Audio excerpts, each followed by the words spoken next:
Hello everyone. I finished my visual journal that I made myself, and a few of you are interested in seeing the completed thing. So this started out, so it's changed throughout the entire thing.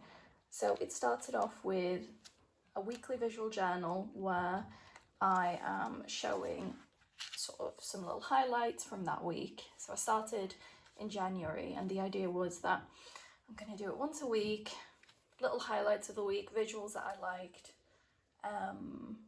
So this is the beginning. But as you're going to see, there are several weeks that I've missed out for various reasons. So this is my bit of the last bits of Christmas. This was supposed to be crochet, and it looks like a slab of meat. Bit of fruit, some coloured pencils, which I don't do that often. And as you can see, this time of year I wasn't doing very well health-wise, so I didn't actually leave the house that much, and the weather, because I'm in the UK, was pretty garbage. So I didn't leave the house much. I had a lot of views from my studio window, and I had some gaps, and I didn't really know what I was doing, and I felt bad about the fact that I wasn't making my visual journal the way that I'd originally planned to. So, oh no. Oh, well, that's good, isn't it?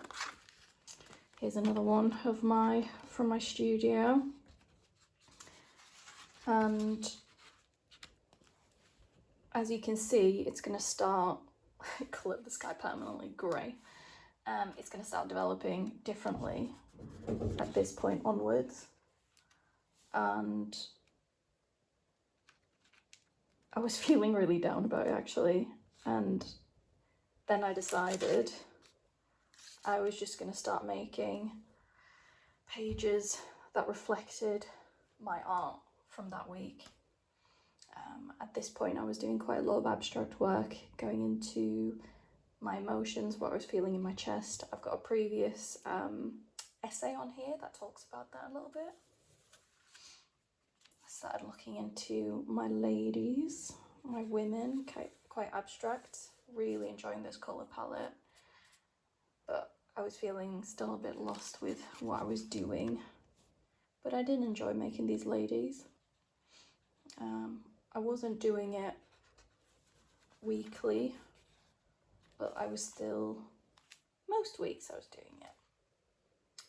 And it was more a quick reflection of what I was doing. So I do have some bigger pieces that are versions of what I've got in here as well. Some oil pastel studies, some landscape from my of my road.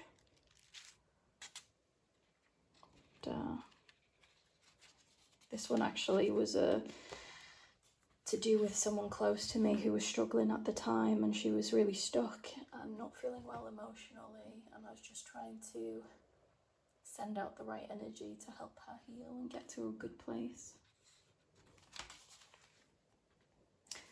And this is where my fruit studies began. And this is maybe where you started following me or subscribing and seeing these fruity pieces.